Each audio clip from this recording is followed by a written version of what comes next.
तर hello guys, welcome to my mini blog. तर बघा, आज सानिकाने खूप सारे रोजेस आणले होते आणि सगळ्यांना दिले बघा.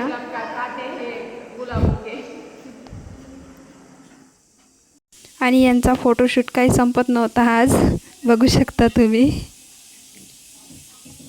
आणि बघा या स्नॅप लवर. आणि बघा माझं का गं, मी नाही एवढी लवकर. हे फुल मी मॅडमला देणार आहे गायचं. तर बघू मॅडमची काय रिॲक्शन असेल. मॅडम माझ्यावरती इम्प्रेस पण होऊ शकता, कारण गुलाबाने कोण नाही इम्प्रेस होणार. तर बघा, साक्षीने रोज मॅडमला दिलंय. प्रज्ञा बघा. तर बघा गाईज, ह्या फुलाने गर्लफ्रेंड पण इम्प्रेस होऊन जाते. हे बघा, राणी आणि साक्षी काय काय डिस्कशन करत होते ते काय माहिती. नक्की रोजबद्दल तर डिस्कशन नाही करत होते ना. मला पण समजत नव्हतं. तर गाईज, हा रोज तुमच्यासाठी. चॅनलला लाईक, शेअर, सबस्क्राईब नक्की करा. धन्यवाद.